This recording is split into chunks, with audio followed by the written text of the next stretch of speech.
اللہ تبارک و تعالی جل جلالہ وعم نوالہ وتم برہانہ وعظم شانہ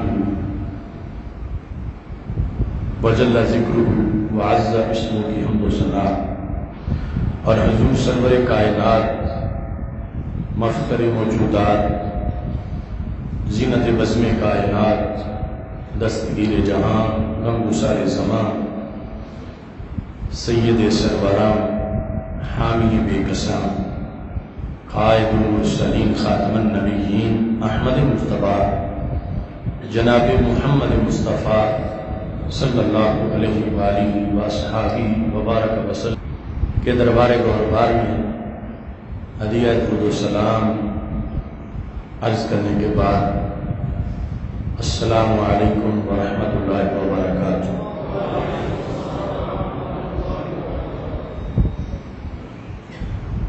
رب ذوالجلال کے فضل و توفیق سے تحریک لبیک یا رسول اللہ صلی اللہ علیہ وسلم اور تحریک صراط مستقیم کی طرف سے آج یوم حضرت عمر بن عبدالعزیز رضی اللہ تعالیٰ عنہ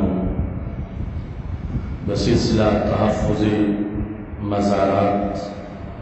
منایا جا رہا ہے۔ میری دعا ہے خالق کائنات جل جلالہ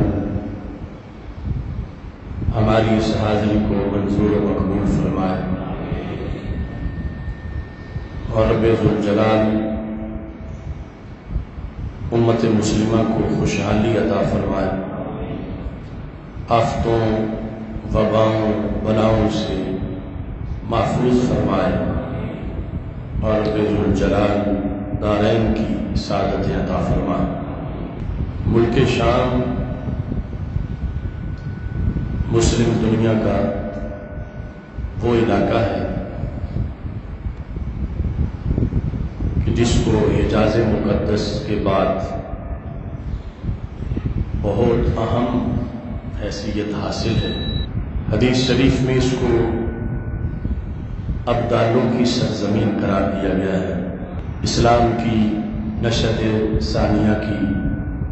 چھاؤنی بتایا گیا ہے، اور یہی سرزمین میدان معاشر کی سرزمین قرار پائے گی۔ کئی سالوں سے شام کی سرزمین پر یہود و نصارہ اپنی سازشوں کا ایک ایسا سلسلہ شروع کیے ہوئے ہیں جس کا بظاہر کوئی کنارہ اور حل نظر نہیں آتا۔ یہاں ایک طرف امریکہ اور روس اپنے اپنے طیاروں سے اپنے اپنے وفاداروں کی حمایت میں بمباری کرتے ہیں، اور نیچے شہید ہونے والے مسلمان ہیں۔ پھر اسی سرزمین پر اسرائیل بہت زیادہ مظالم ڈھا رہا ہے، اور جو حاکم وقت ہے وہ اور اس کے ساتھ اس کی حامی فرقہ وارانہ تنظیمیں، اور دوسری طرف سعودی عرب کی حمایت یافتہ تنظیمیں، یہ سب ملک شام کو انہوں نے مشق ستم بنایا ہوا ہے۔ لاکھوں کے لحاظ سے لوگ وہاں پر شہید ہو چکے۔ اس کے ساتھ جو بہت زیادہ تکلیف دہ بات ہے وہ امت مسلمہ کی مقدس ہستیاں، ان کی جو آخری آرام گاہیں ہیں، ان کے جو مراکز اور مزارات ہیں، ان کی بے حرمتی کا جو سلسلہ ہے یہ بہت زیادہ تکلیف دہ ہے، اور یہ کئی سالوں سے جاری ہے۔ شروع میں داعش کی طرف سے اس طرح کا گھنونا کردار ادا کیا گیا، اور اس کے جواب میں دوسری طرف سے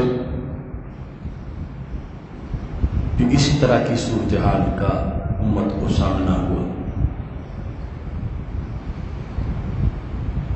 مسلمان تو رسول اکرم صلی اللہ علیہ وسلم کی ہر نسبت کا ادب و احترام کرتے ہیں، لیکن یہود و نصارہ مسلمانوں کے اندر اس طرح کی فرقہ واریت لائے ہیں کہ ایک طرف شان صحابہ رضی اللہ تعالی عنہ کو آڑ بنا کر اہل بیت اطہار علیہم رضوان کی مقدس ہستیوں کے مزارات کی بے حرمتی کی جائے، اور دوسری طرف محبت اہل بیت رضی اللہ تعالی عنہم کو آڑ بنا کر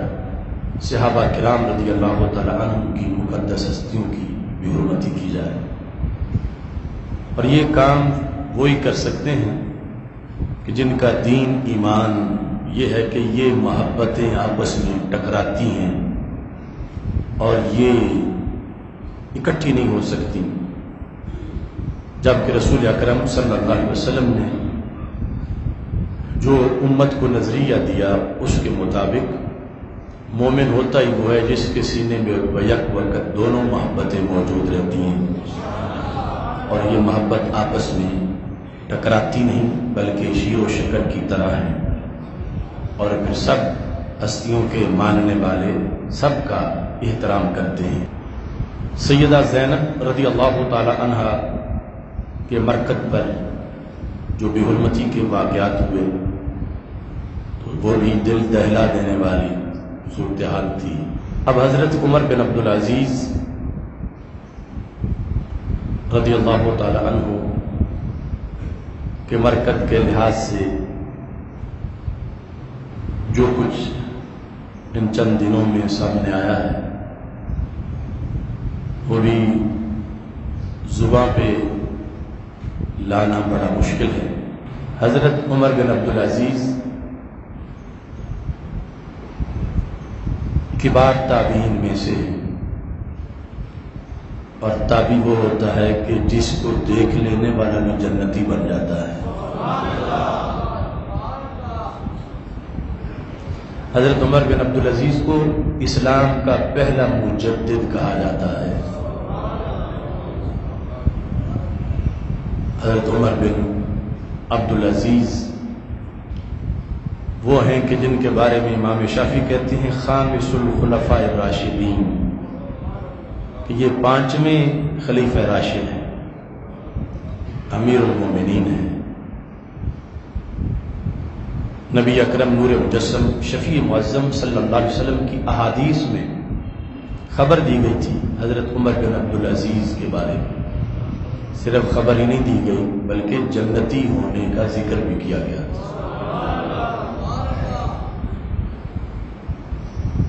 حضرت سیدنا عمر رضی اللہ تعالی عنہ نے حضرت عمر بن عبدالعزیز کے کردار اور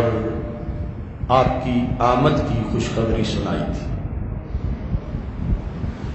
امام ذہبی نے سیر اعلام نبلاء کے اندر حضرت عمر بن عبدالعزیز کے تعارف میں جو اولین الفاظ لکھے، الامام الحافظ العلامۃ المجتہد الزاہد العابد السید امیر المومنین حقا ابو حفص القرشی الاموی المدنی ثم المصری الخلیفۃ الزاہد الراشد۔ نبی اکرم نور مجسم شفیع معظم صلی اللہ علیہ وسلم کی جس حدیث کا میں ذکر کر رہا ہوں، حلیۃ الاولیاء جلد نمبر 5 میں نبی اکرم صلی اللہ علیہ وسلم کی ایک حدیث ہے کہ جس کے اندر حضرت عمر بن عبدالعزیز کے لحاظ سے نبی اکرم صلی اللہ علیہ وسلم نے کافی پہلے خبر دی اور ان کے جنتی ہونے کو بیان کیا۔ یہ صفحہ نمبر 292 ہے۔ اس میں حضرت راشد ان سے یہ روایت ہے، قال زارا عمر بن عبد العزیز مولایا، کہ حضرت عمر بن عبد العزیز جو ہیں وہ میرے آقا کو ملنے آئے۔ فلما اراد الرجوع، جب انہوں نے واپسی کا ارادہ کیا، قال علی شیع، تو مجھے میرے آقا نے کہا کہ تم کچھ قدم ان کے ساتھ چلو اور ان کو رخصت کراؤ۔ فلما برزنا، تو جب ہم اس آبادی سے نکلے تو باہر رستے پر جب آئے، اذن نحن بحیۃ سودا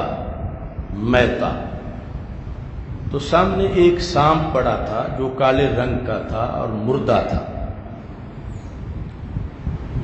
فنازل عمر، تو حضرت عمر رضی اللہ تعالی عنہ عمر بن عبد العزیز سواری سے اترے، فدفنہا، اس سانپ کو دفن کیا۔ فَإِذَنْ هَاتِفْ يَهْتِفْ يَا خَرْقَا يَا خَرْقَا إِنِّي سَمِعْتُ رَسُولَ اللَّهِ صلی اللہ علیہ وسلم يَقُولُ لِهَذِهِ الْحَيَّةِ، تو چونکہ وہ سانپ کی شکل میں جن تھا اور یہ وہ جنوں کی جماعت جنہوں نے نبی اکرم صلی اللہ علیہ وسلم کے ہاتھ پر اسلام قبول کیا تھا، 7 جنوں نے، ان میں سے ایک جن یہ تھا جس کے بارے میں رسول پاک صلی اللہ علیہ وسلم نے فرمایا تھا، لَتَمُوتَنَّ بِفُلَاتٍ مِّنَ الْأَرْضِ، تم ایک ویران زمین میں فوت ہو جاؤ گے۔ تو پھر فرمایا جو تمہیں دفن کرنے آئے گا خیر اہل الارض، اس وقت روئے زمین پہ سب سے افضل ہوگا۔ تو اب یہ جو آواز آ رہی تھی جس میں اس حدیث کا ذکر کیا گیا کہ یہ جو کالا سانپ جس کو دفن کیا گیا ہے یہ ان 7 جنوں میں سے ایک جن ہے جس کو رسول پاک صلی اللہ علیہ وسلم نے یہ فرمایا تھا کہ تم ویران جگہ پہ فوت ہوگے اور تمہیں خیر اہل الارض دفن کرنے کے لیے اس رستے سے گزرے گا۔ جب یہ الفاظ یہ راوی جن کا نام راشد ہے جو رخصت کرنے کے لیے عمر بن عبد العزیز کے ساتھ چل رہے تھے، انہوں نے سنے، فقال نشدتک اللہ ان کنت ممن یظہر الا ظہرت لی، عمر بن عبد العزیز رضی اللہ تعالی عنہ نے یا وہ جو 7 راشد تھے انہوں نے کہا کہ جس کی آواز آ رہی ہے اگر اس کو ظاہر ہونے کی اجازت ہے یا یہ اس مخلوق سے ہے جو کہ انسانوں کے سامنے ظاہر ہو سکتی ہے تو پھر ظاہر ہو کہ ہمارے ساتھ بات کرو۔ جو محض ہمیں ایک غیبی آواز آ رہی ہے اور جس کے اندر حدیث شریف اس سانپ کے بارے میں سنائی جا رہی ہے، تم اگر ظاہر ہو سکتے ہو تو ظاہر ہو جاؤ۔ وہ ظاہر ہوا، قال انا من السبع الذين بايعوا رسول اللہ صلی اللہ علیہ وسلم فی هذا الوادی، میں ان 7 جنوں میں سے ہوں جنہوں نے نبی اکرم صلی اللہ علیہ وسلم کے ہاتھ پر اس وادی میں اسلام قبول کیا تھا۔ وانی سمعتہ، اور میں نے نبی اکرم صلی اللہ علیہ وسلم سے خود سنا تھا، یقول لہذہ الحیہ، کہ آپ نے اس سانپ کے بارے میں ہمارا جو ساتھی فوت ہوا ہے فرمایا تھا، لتموتن بفلاۃ من الارض، کہ تم یوں ویرانے میں فوت ہو جاؤ گے اور تمہیں دفن وہ ذات کرے گی جو اس وقت روئے زمین میں سب سے افضل ذات ہوگی۔ فبکا عمر، تو حضرت عمر بن عبد العزیز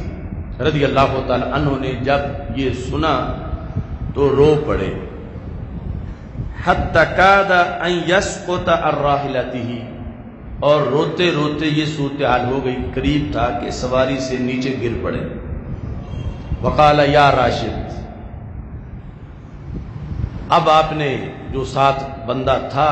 اس کو پابند کیا، انشدک اللہ ان تخبر بہذا احدا حتی یوارینی التراب، کہ راشد تیرے سامنے یہ انکشاف ہو گیا ہے تو میں تجھے اللہ کی قسم دے کے کہتا ہوں جب تک میں قبر میں نہ چلا جاؤں تم نے یہ بات کسی کے سامنے بیان نہیں کرنی۔ یعنی وہ جو ان کے اندر اخفاء پسندی تھی اس کے لحاظ سے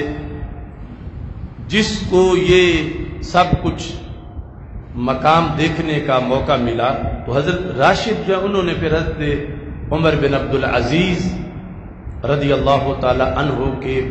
وفات کے بعد لوگوں کو بتایا کہ نبی اکرم صلی اللہ علیہ وسلم کی یہ حدیث ہے جنوں کے بارے میں، اور اس طرح ایک جن کے بارے میں سرکار نے خبر دی تھی کہ خیر اہل ارض تجھے دفن کرے گا، اور وہ دفن کیا ہے عمر بن عبدالعزیز نے اس جن کو۔ اور یہ بھی یعنی ویسے عام بندہ گزر رہا ہو تو سانپ پڑا ہو تو یعنی اس کو دفن کرنے کا اہتمام یہ کوئی نہ شرعی ڈیوٹی ہے نہ کوئی ضروری ہے، لیکن حضرت عمر بن عبدالعزیز بھی دیکھتے پہچان گئے، اور اس کے بعد پھر اس حدیث کا ظہور ہوا اور پھر انہوں نے اس پر پابندی لگا دی، جو ان کے وصال کے بعد پھر عالم اسلام تک یہ الفاظ ان جن صحابیوں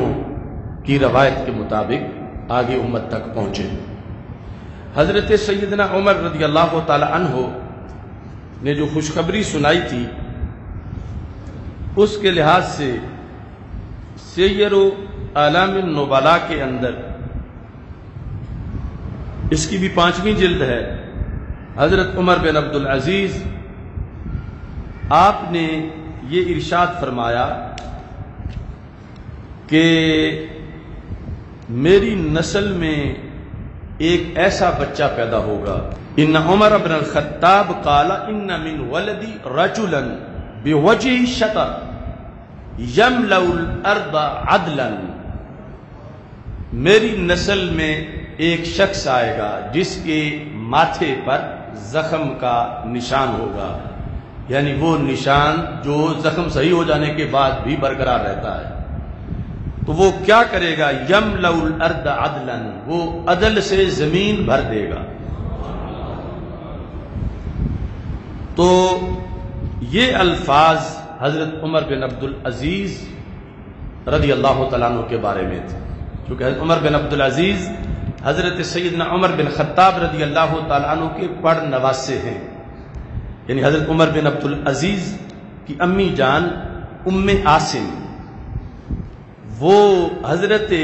عمر رضی اللہ تعالیٰ عنہ کے بیٹے عاصم کی بیٹی تھی۔ تو اس طرح حضرت عمر بن عبدالعزیز جو ہیں ان کے لحاظ سے حدیث شریف سے اور آثار صحابہ سے ان کی عظمت کے یہ نشانات اور یہ گواہیاں کتب میں موجود ہیں، یہاں تک کہ ایک مقام پر حضرت انس بن مالک رضی اللہ تعالی عنہ نے نماز پڑھ لی حضرت عمر بن عبدالعزیز کے پیچھے، یعنی انس بن مالک رضی اللہ تعالیٰ عنہ وہ صحابی ہیں کہ بصرہ میں جو صحابہ جا کر آباد ہوئے مدینہ منورہ سے چل کے، تو جو سب سے آخر میں بصرہ میں جن کی وفات ہوئی وہ حضرت انس بن مالک رضی اللہ تعالیٰ عنہ، یعنی یہ حجاج بن یوسف جو ہے اس کے جو ظلم تھے اور یہ حالات، ان کے بعد بھی حضرت انس بن مالک ابھی زندہ تھے، تو حضرت انس بن مالک نے جب حضرت عمر بن عبدالعزیز کے پیچھے نماز پڑھی اور عمر بن عبدالعزیز ابھی بالکل نو عمر تھے، تو حضرت انس بن مالک کہتے ہیں ما رأیت احدا اشبہ صلاۃ برسول اللہ صلی اللہ علیہ وسلم من ھذا الفتى، یہ بندہ ہے تو نو عمر مگر میں نے آج تک رسول پاک صلی اللہ علیہ وسلم کی نماز جیسی نماز کسی اور کی نہیں دیکھی جتنی اس جوان نے جماعت میں ادا کر دی ہے۔ اشبہ صلاتم برسول اللہ، کہ نبی اکرم صلی اللہ علیہ وسلم کی نماز کی کامل ترین مشابہت اس نوجوان کی نماز کے اندر موجود ہے کہ جنہوں نے جماعت کرائی۔ تو حضرت عمر بن عبد العزیز رضی اللہ تعالی عنہ کا علمی مقام یہ ہے کہ بڑے بڑے علماء آپ کے شاگرد بنے، یعنی مشہور یہ تھا ہوا یعلم العلماء، کہ عمر بن عبد العزیز طالب علموں کو نہیں پڑھاتے، علماء کو پڑھاتے ہیں۔ اتنا معیار ان کا بلند تھا، اور ان کے ہوتے ہوئے یعنی کوئی اتنی اور قد آور شخصیت نہیں تھی جو ان کے ہم پلہ ہو سکے۔ اگرچہ اس زمانے کے علماء یقیناً بہت بڑے بڑے علماء تھے، مگر حضرت عمر بن عبد العزیز کے لحاظ سے ان کی حیثیت جو ہے وہ بالکل تلامذہ اور شاگردوں جیسی تھی۔ یہاں تک کہ حلیۃ الاولیاء کے اندر اس چیز کو بھی ذکر کیا گیا کہ بہت بڑے تابعی ہیں حضرت مجاہد، جو حضرت عبداللہ بن عمر رضی اللہ تعالیٰ عنہ کے شاگرد ہیں۔ حضرت مجاہد کہتے ہیں اتینا عمر نعلمہ، ہم آئے عمر بن عبد العزیز کو پڑھانے کے لیے۔ یعنی کسی نے یہ کہا ہوگا کہ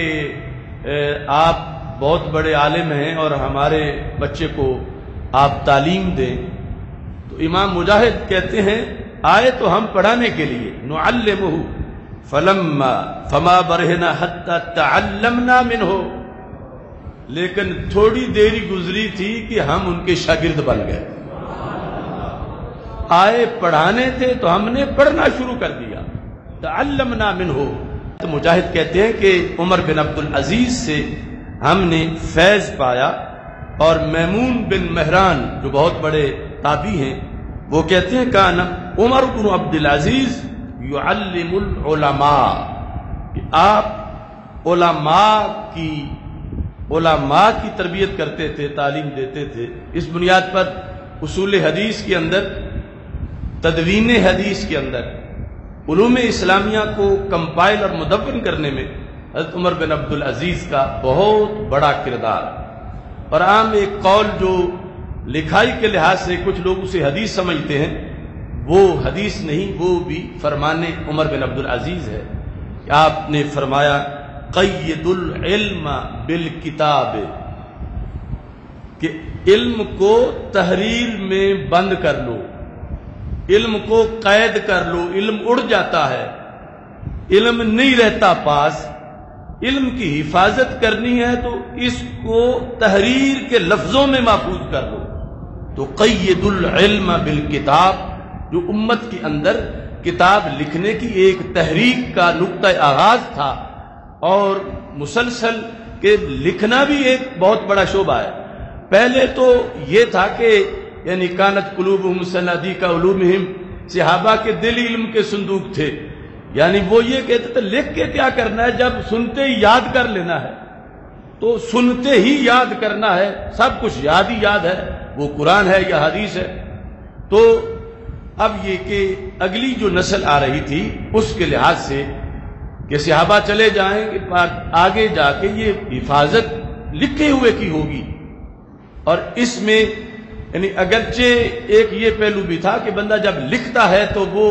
پھر بھروسہ کر جاتا ہے، اب یاد کیا کرنا ہے، لکھ جو لیا ہے، پھر وقت آئے گا تو یاد کر لیں گے۔ تو اس بنیاد پر پہلے دور کے اندر لکھنے کو ایک من وجہ سستی سمجھا جاتا تھا کہ ابھی فوراً پکا لو جو سنا ہے، لکھنے تک ڈیلے ہی نہ کرو۔ مگر زمانہ بدلا تو پھر لکھنے کی جو ضرورت محسوس ہوئی تو عمر بن عبد العزیز جو ہے اس سلسلہ میں انہوں نے اپنا کردار ادا کیا۔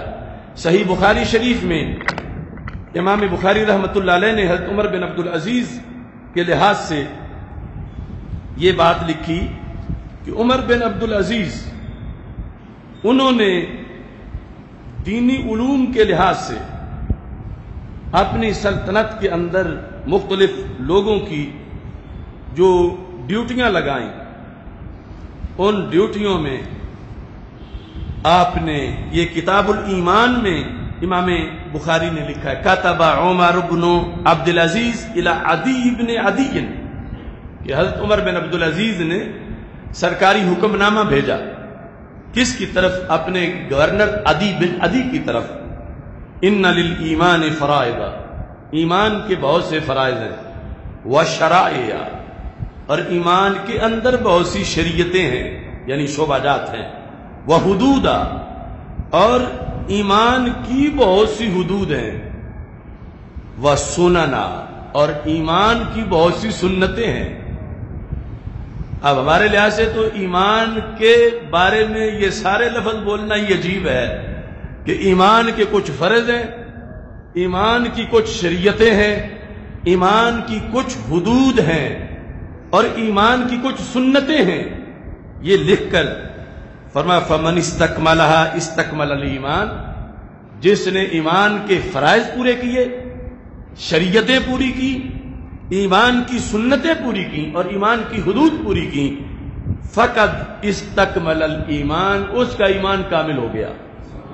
اور جس نے یہ پوری نہ کی تو اس کا ایمان ادھورا رہا۔ اب یہ اجمالی بات تھی، آگے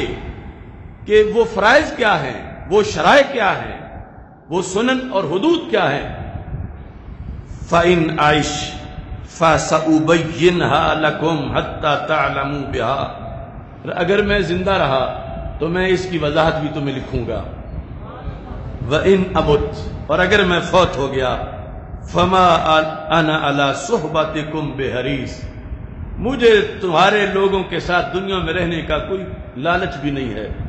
یعنی میں کوئی دنیا میں رہنے کا حریص بھی نہیں ہوں کہ میں ضرور ابھی اور زندہ رہوں، اگر زندہ رہا تو میں تمہیں یہ سب کچھ بیان کروں گا، اور ان امت، اگر میں فوت ہو جاتا ہوں، فما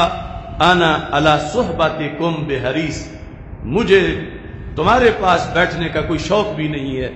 اس طرح وہ دنیا سے بے رغبتی کا اظہار کرتے ہوئے اپنا وہ خط مکمل کیا، اور امام بخاری نے جو کتاب الایمان ہے اس کے آغاز میں اس کے ان مندرجات کو ذکر کیا، اور اس کے بعد جلد ہی حضرت عمر بن عبد العزیز کا وصال ہو گیا۔ حضرت عمر بن عبد العزیز رضی اللہ تعالی عنہ کی خلافت، جو حضرت سیدنا صدیق اکبر رضی اللہ تعالیٰ عنہ کی مدت خلافت جتنی تھی، یہ مدت خلافت اسلام کا ایک نہایت ہی زرعی دور تھا، اور ایک شاندار عہد خلافت تھا کہ جس کے مختلف امور کو ہمارے ائمہ نے اپنی اپنی کتابوں کے لیے حصہ بنایا اور بتایا کہ یہ اسلام کا نظام کیا ہے، یعنی نظام مصطفیٰ صلی اللہ علیہ وسلم، اس کی بہترین شرح خلفائے راشدین کے بعد اگر کسی نے پریکٹیکل کر کے کی ہے تو اس شخص کو عمر بن عبد العزیز کہا جاتا ہے۔ تو حضرت عمر بن عبد العزیز رضی اللہ تعالی عنہ، آپ کے عہد حکومت میں ایک گورنر نے آپ کو خط لکھا،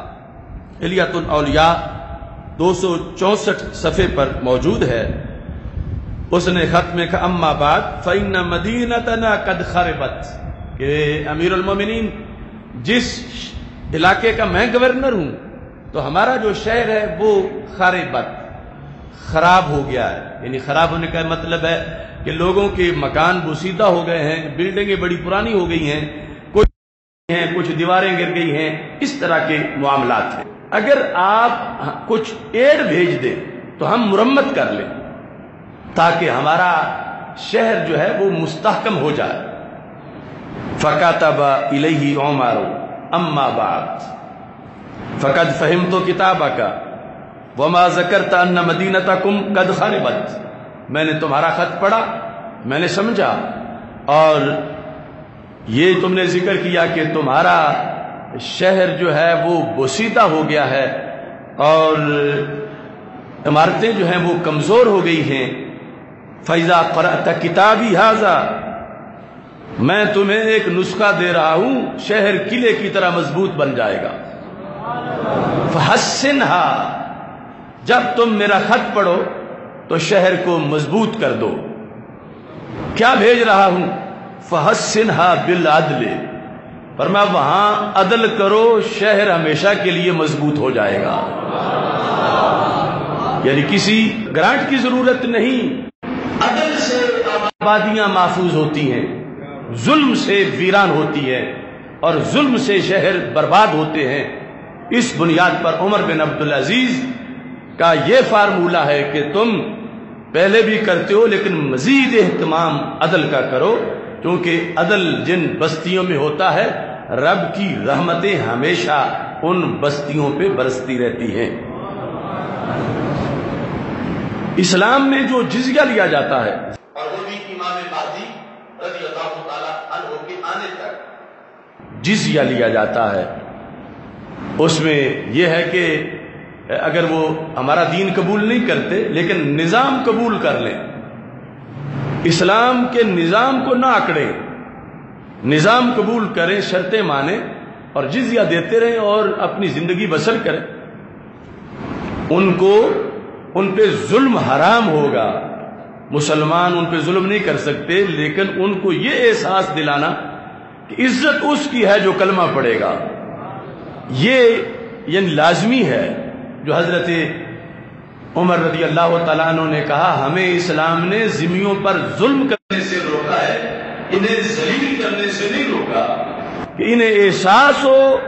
کہ عزت اس کے لیے ہے جو کلمہ اسلام پڑھے گا۔ اس واسطے یعنی یہ طریقہ ہے اسلام میں کہ جب وہ جزیہ دینے آئیں تو حاکم وقت تخت پہ بیٹھے اور وہ نیچے گھٹنوں کے بل، حاکم وقت ان کی گردن پہ تلوار رکھے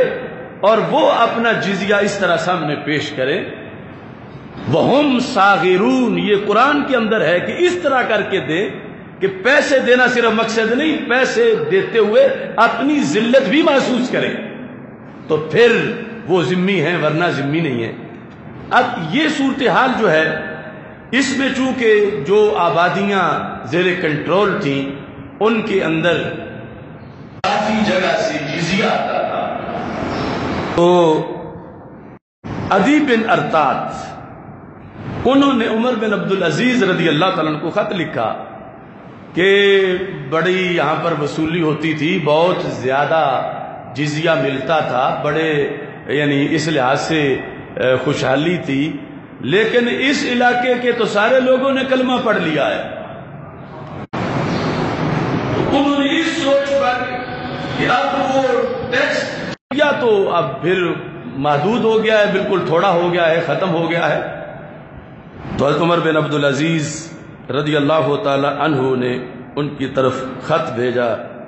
جب اس نے کہا کہ فَإِنَّ النَّاسَ قَدْ كَثَرُوا فِي الْإِسْلَامِ وَخِفْتُ أَن يَقِلَّ الْخِرَاجُ،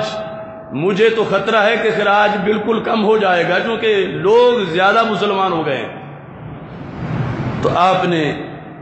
خط لکھا تو جواب میں کہا رب نے حضرت محمد مصطفیٰ صلی اللہ علیہ وسلم کو نبی رسول بنا کے بھیجا ہے، کوئی جابی یعنی ٹیکس اکٹھا کرنے والا بنا کے نہیں بھیجا، تو یہ سرکار کی نبوت کی کامیابی ہے، خوش ہو جاؤ کہ اللہ ساری زمین کو اسلام سے بھر دے۔ کہنے لگے واللہ لو وددت ان الناس كلهم اسلموا، کہا مجھے افسوس ہوا ہے تمہارے خط لکھنے پر، تمہیں تو مجھے خوشی سے یہ خط لکھنا چاہیے تھا کہ اللہ کا فضل ہے کہ اتنے لوگ مسلمان ہو گئے ہیں، اور میں یہ چاہتا ہوں کہ روئے زمین پہ ہر بندہ ہی مسلمان ہو جائے، اور تم جو ہے وہ آگے اس صورتحال کی طرف دیکھ رہے ہو کہ پھر جزیہ والے کہاں جائیں گے، کتنے ختم ہو جائیں گے۔ تو حضرت عمر بن عبدالعزیز نے عہد حکومت کے اندر جہاں دیگر اصلاحات کی، وہاں آپ نے اس چیز کو بھی اجاگر کیا جو بطور خاص نماز کے لحاظ سے ہے۔ حلیۃ الاولیاء کے اندر سند کے ساتھ 272 صفحے پہ یہ لکھا ہے، امام اوزائی بہت بڑے امام گزرے ہیں، امام اوزائی راوی ہے، کہتے ہیں کتب عمر الی عمالہ، حضرت عمر بن عبدالعزیز رضی اللہ تعالی عنہ نے اپنے جتنے بھی گورنر تھے بہت بڑی سلطنت کے اندر، یعنی افریقہ سے لے کر روس تک اپنے جتنے گورنر تھے ان کو دیا، کیا تھا؟ اجتنبوا الاشتغال عند حضرۃ الصلاۃ، کہ جب نماز کا وقت ہو جائے تو پوری ہماری سلطنت میں کوئی بندہ کوئی دوسرا کام نہ کرے۔ اجتنب اشتغال ہے مشغولیت، مصروفیت، اجتنبوا اجتناب کرو، اجتنبوا الاشتغال، پہلے تم جو میرے گورنر ہو، تمہاری جو مشینری ہے اور پھر ساری رعایا، عند حضرۃ الصلاۃ، نماز کے وقت کوئی کام اور نہ کرو، نماز زیادہ ضروری ہے، اس کی پہلے حفاظت کرو۔ کیوں؟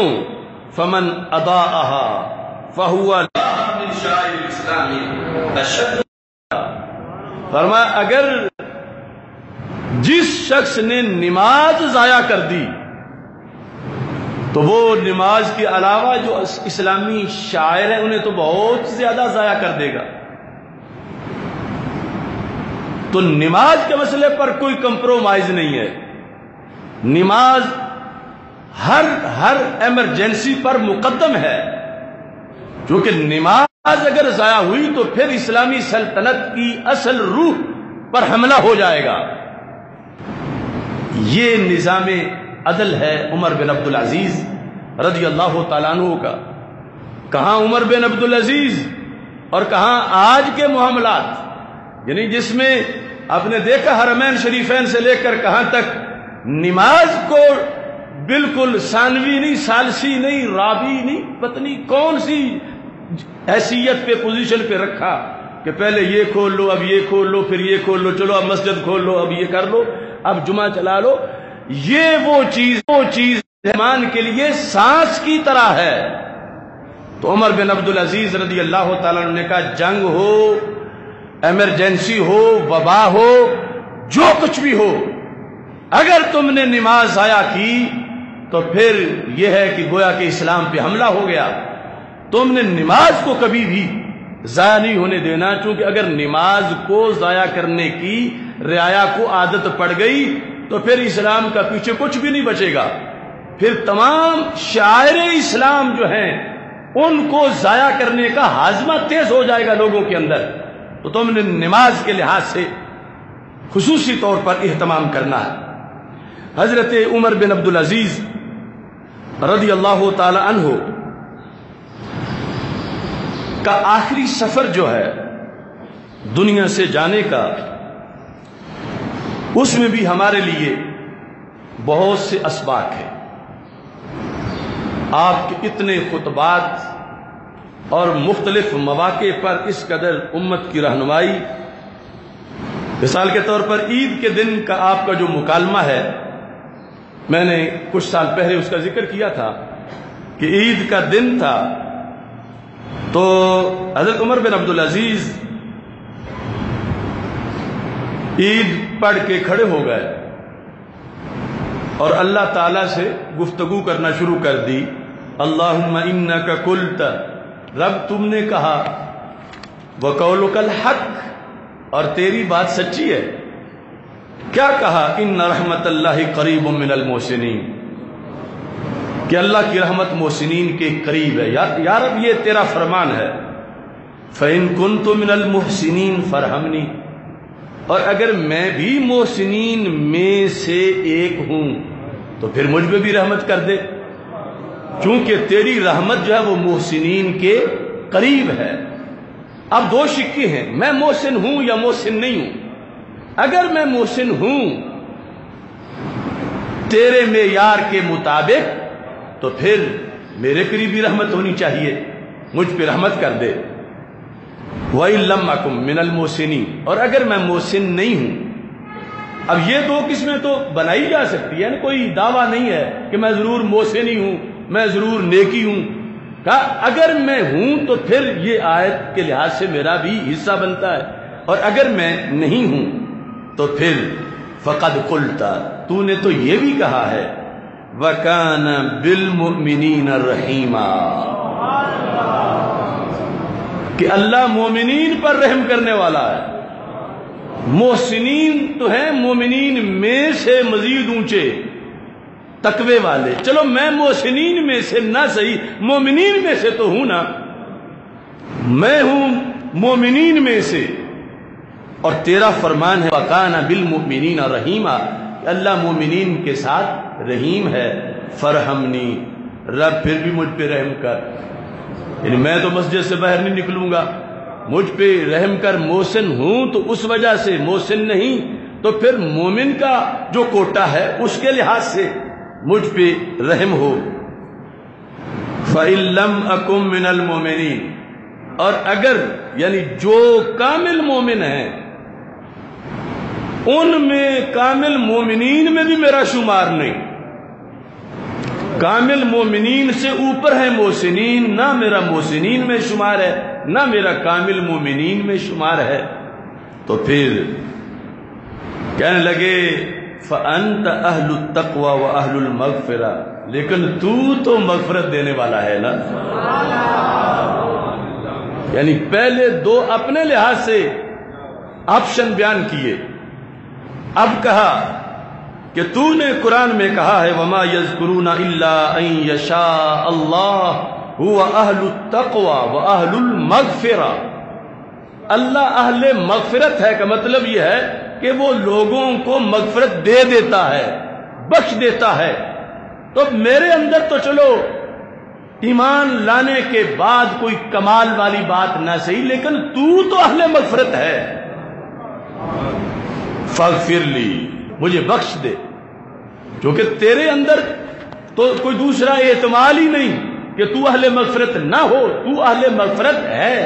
بالیقین۔ تو نے قرآن میں اپنی یہ شان بیان کی ہے۔ اس سے مزید آگے گفتگو کی، فرمایا فَإِن لَّمْ أَكُن مُسْتَحِقًّا لِشَيْءٍ مِّن ذَلِكَ، نہ مجھے محسن ہونے کی وجہ سے رحمت مل سکتی ہو، نہ مومن کامل ہونے کی وجہ سے مل سکتی ہو، اور تم تو یقیناً اہل مغفرت ہو، مگر اس مغفرت کے حصول کے لحاظ سے کچھ شرطیں بھی ہیں اور میرے اندر وہ نہ ہوں، تو پھر فانا صاحب مصیبہ، تو میں تو پھر مصیبت زدہ بن گیا۔ اب کم از کم یہ تو میرا سٹیٹس ہے نا کہ میں صاحب مصیبت ہوں، کہ مجھ پہ مصیبت آئی ہے، نہ میں محسن بن سکا، نہ میں کامل مومن بن سکا، اور نہ میں رب سے مغفرت اس لیے پا سکا کہ رب تو اہل مغفرت ہے مگر میرا اس لسٹ میں نام نہیں آ رہا، تو پھر میرا تو بڑا نقصان ہو گیا، اور مجھے تو بہت بڑی مصیبت آن پہنچی۔ تو کہتے ہیں پھر رب میرا حصہ پھر بھی بنتا ہے، کیسے کہ تو نے کہا الذین اذا اصابتهم مصیبہ قالوا انا للہ وانا الیہ راجعون، کہ جنہیں مصیبت آئے اور وہ آگے سے یہ پڑھے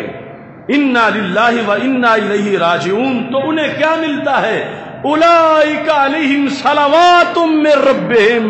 ورحمہ، رب انہیں رحمت عطا فرما دیتا ہے۔ حد درجے کی انکساری اور عاجزی، یعنی اس عہد کا سب سے بڑا عبادت گزار انسان، ہزار ولیوں سے جن کی ولایت بلند درجے کی ہے،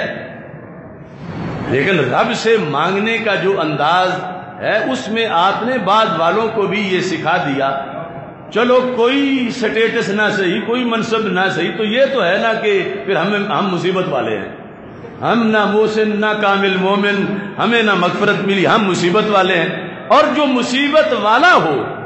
رب کہتا ہے اگر وہ مصیبت کی وجہ سے یہ کہہ دے انا للہ و انا الیہ راجعون، تو پھر مصیبت والے پر بھی رب رحمت برسا دیتا ہے۔ اولئک علیہم صلوات من ربہم ان کے رب کی ان پر صلوات ہیں،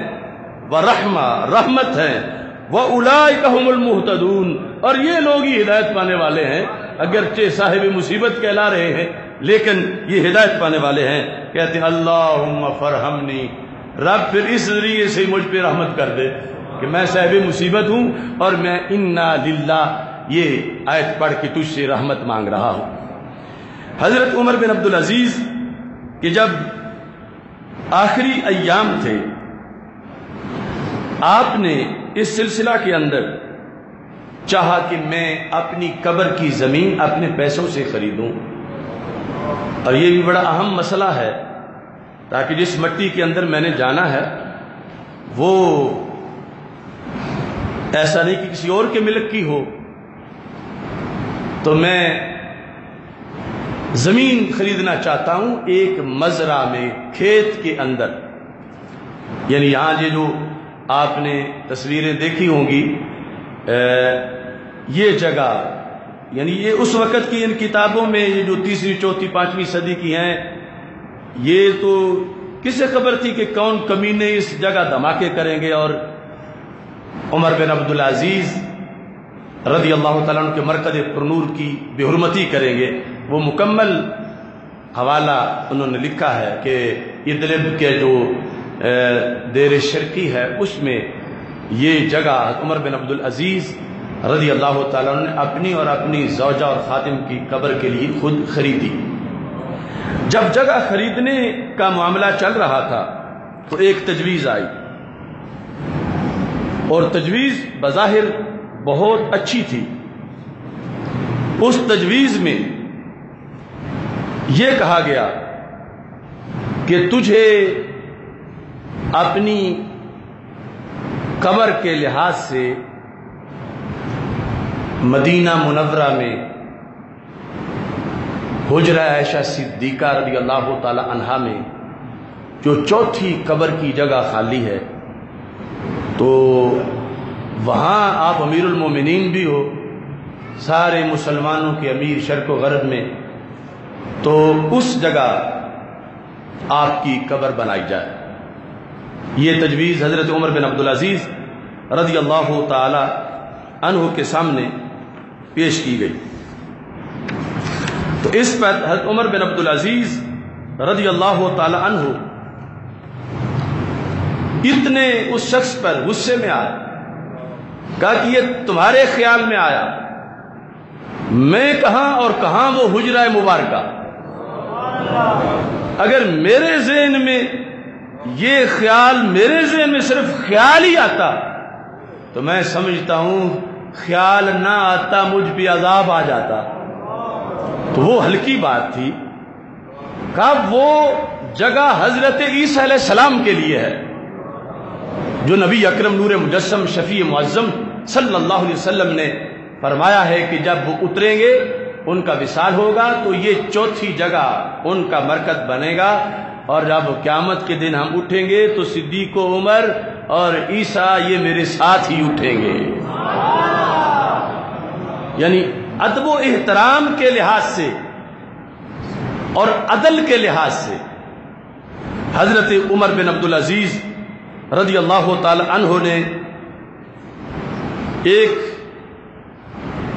فرمان موت کے لحاظ سے بولا تھا، شاید یہ جو حادثہ ہوا بہت ناگفتہ بے، اس کی طرف ہی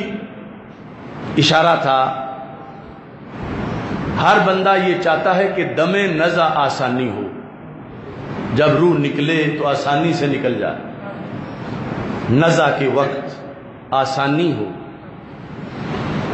حضرت عمر بن عبدالعزیز سے امام اوزاعی روایت کرتے ہیں کہ عمر بن عبدالعزیز نے کہا ما احب ان یخفف عنی الموت، میں نہیں چاہتا کہ میرا دم نزع آسانی سے میری روح نکلے، موت مجھ سے ہلکا سلوک نہ کرے، میں نہیں چاہتا کہ مجھ پہ تخفیف کرے،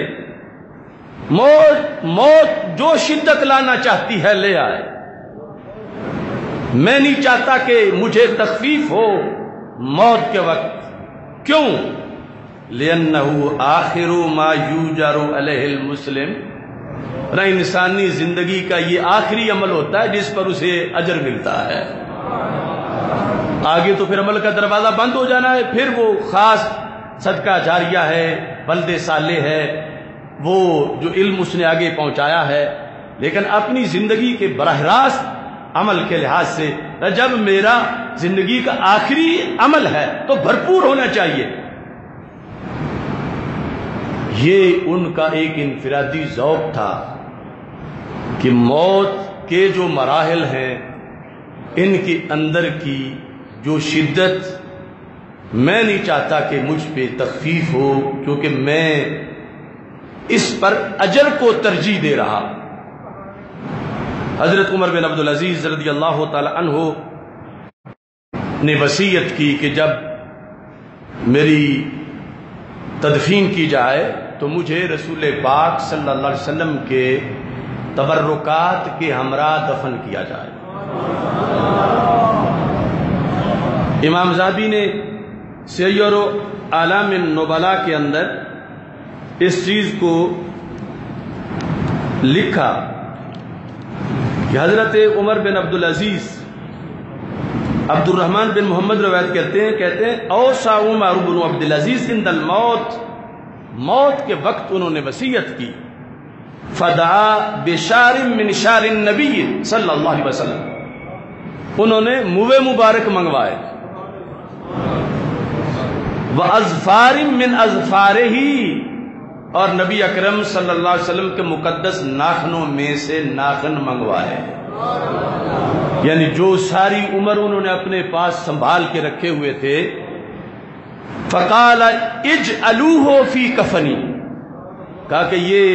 ساری چیزیں میرے سینے پہ، میرے کفن پہ رکھ دینا۔ یہ پہلی صدی کا مجدد اور 5واں خلیفہ راشد،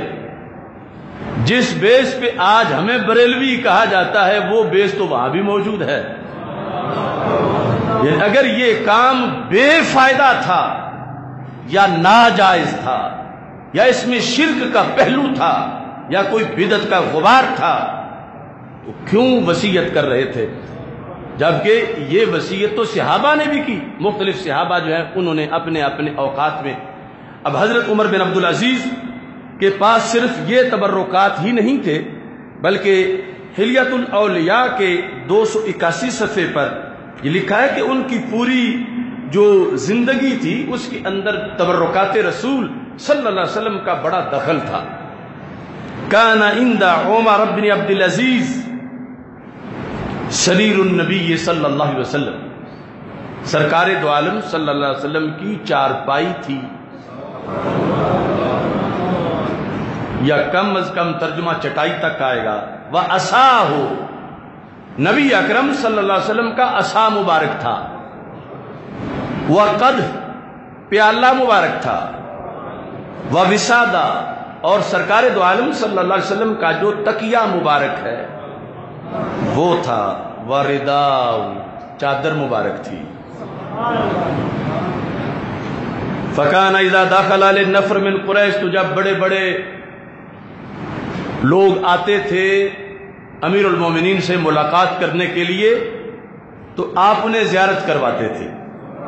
حضرت عمر بن عبدالعزیز کہتے تھے ھذا میراث من اکرمکم اللہ بہ، اے دنیا میں بڑے بڑے منصبوں پہ بیٹھنے والوں، جس ذات سے رب نے تمہیں شان دی ہے یہ اس ذات کی میرے پاس وراثت موجود ہے۔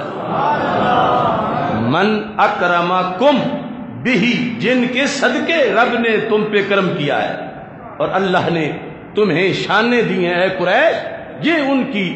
وراثت ہے۔ وَنَصَرَكُمْ بِهِ، جن کے صدقے رب نے تمہاری مدد کی ہے۔ وَأَعَزَّكُمْ بِهِ، جن کے صدقے رب نے تمہیں عزتیں دی ہیں۔ یہ ان کی زندگی گزارنے کے اسباب ہیں اور یہ ان کے تبرکات ہیں۔ تو حضرت عمر بن عبدالعزیز رضی اللہ تعالی عنہ آپ کے مدفن مبارک کے لحاظ سے آج ہمیں جو تکلیف ہے آپ کا پیکرے پر نور اور اسی پیکرے پر نور کے ساتھ تبرکات رسول صلی اللہ علیہ وسلم. آخر جہاں ان کمینوں نے آگ لگائی وہاں ہی تو سرکار کے منہ مبارک بھی تھے، اور نبی اکرم نور مجسم شفیع معظم صلی اللہ علیہ وسلم کے ناخن بھی تھے، اور رسول پاک صلی اللہ علیہ وسلم مومن کی قبر کو جنت کے باغوں میں سے باغ قرار دے رہے. قبر المومن روضۃ من ریاض الجنہ. اور جس وقت شکم مادر میں روح پھونکی جاتی ہے وہ قبر والی مٹی اس میں مکس کی جاتی ہے، چپ لگائی جاتی ہے حدیث صحیح کے مطابق، اور ساری زندگی اس مٹی کا اپنے مقبول سے رابطہ برقرار رہتا ہے. ہم میں سے جس کی جہاں جہاں قبر بننی ہے اللہ ایمان سلامتی سے رکھے. قبر کی مٹی اس وقت بھی مطلع ہے ہم سب سے کہ سارے جمعہ پڑھنے گئے ہوئے ہیں. یعنی یہ باقاعدہ حدیث میں ذکر ہے کہ وہ جب قدم رکھتا ہے بندہ جب اٹھاتا ہے لیکن کی طرف کیا وہ خوش ہوتی ہے اور دوسری زمین کو بتاتی ہے میرے اندر آنے والا تو جمعہ پڑھنے گیا ہوا ہے، جس نے میرا مہمان بننا ہے وہ تو نمازیں پڑھتا ہے، وہ تو تراویح پڑھنے گیا ہے، وہ تو حج کرنے گیا ہے، اور دوسری زمین جو ہے وہ کوستی رہتی ہے. اور پھر جب یہ ڈیڈ باڈی پہنچتی ہے تو سرکار فرماتے ہیں وہ مومن کی قبر کی مٹی کہتی ہے تو جب مجھ سے دور تھا بڑا اس وقت بھی مجھے بڑا پیارا لگتا تھا، تیرے قدم رکھنے سے مجھے ٹھنڈک پہنچتی تھی، تو زمین کے کسی کونے پہ چلتا تھا تو مجھے پتہ چل جاتا تھا، اب تو تیرے سارے معاون یار بیلی پیچھے رہ گئے، اب دیکھ میں ہی تیرے سارے بندوبست کر رہی ہوں، اور ساتھ ہی جنت کا دروازہ قبر میں کھل جاتا. دوسری طرف جو جہنمی ہے کافر کے لحاظ سے ہے کہ وہ کہتی ہے تو زمین پہ چلتا مجھے نہیں بھاتا تھا، اب آج میرے اندر گیا میں تیرا کرتی ہوں تیرے ساتھ سلوک. تو اس کے ساتھ ہی انگلیاں اس طرح داخل کی رسول پاک صلی اللہ علیہ وسلم نے، برائے وہ قبر کی دیواریں ملتی ہیں تو پسلیاں یوں پسلیوں میں داخل ہوتی ہیں اور اس کو قیامت تک پھر عذاب ہوتا رہے. تو مومن کی اس کے اوپر تو کوہنی رکھنا بھی سرکار کو برداشت نہیں، کیونکہ مومن ایک راز ہے قدرت کا. مومن اللہ کے جلووں کی جلوہ گاہ ہے،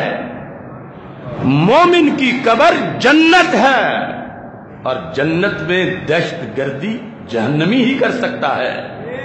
اور اہل جنت کے ساتھ عداوت جہنمی ہی کر سکتا ہے. تو حضرت عمر بن عبد العزیز رضی اللہ تعالی عنہ کے ساتھ یا دیگر جتنے بھی مشاہیر اسلام ان کا جو معاملہ ہے اور جو یہ آج کئی سالوں سے ایسا ہو رہا ہے،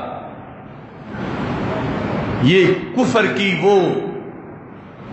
گہری ضرب ہے جس کے لیے ان کے پاس دو طرح کے ایجنٹ ہیں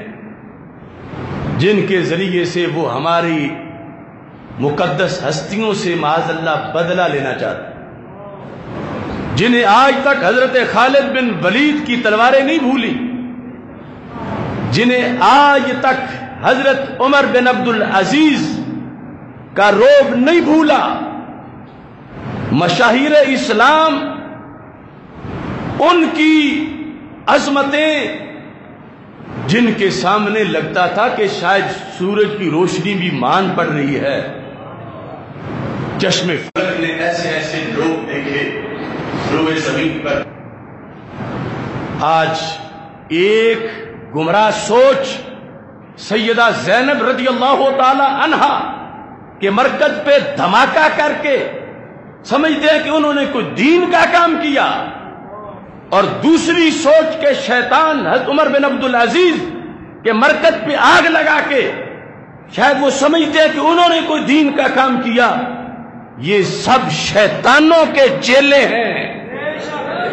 کیونکہ جہاں ایمان ہو وہاں تو سرکار کی ہر نسبت کو سلام کیا جاتا ہے. بہت تھوڑے لوگوں کو پتا ہے کہ عمر بن عبد العزیز نے فلسطین کی زمین پر جو بیت الکفر تھا کسی کا اس سے کیا سلوک کیا، لیکن کافروں کو تو پتا ہے، وہ چوٹی کا صوفی لیکن غیرت کا ہمالہ، جب انہیں پتا چلا فلسطین کی سرزمین پر ایک بیت الکفر بنا دیا گیا ہے، تو حضرت عمر بن عبدالعزیز رضی اللہ تعالی عنہ نے فوراً اس پہ ایکشن لیا۔ حلیۃ الاولیاء کے 265 صفحے پر ان کے اس عظیم کردار کا ذکر موجود ہے کہ آپ نے حضرت عبداللہ بن عون کو ایک دستے کا امیر بنایا علی فلسطین، اور انہیں فلسطین بھیجا۔ فرمایا ان ارکب الی البیت الذی یقال المکس فاہدمہ، چلو سوار ہو کے پہنچو اس دار الکفر کے پاس جو اسلام کے خلاف سازشوں کا گڑھ بنایا گیا ہے، فاہدم ہو، اس کو گرا دو، اور صرف گراؤ نہیں،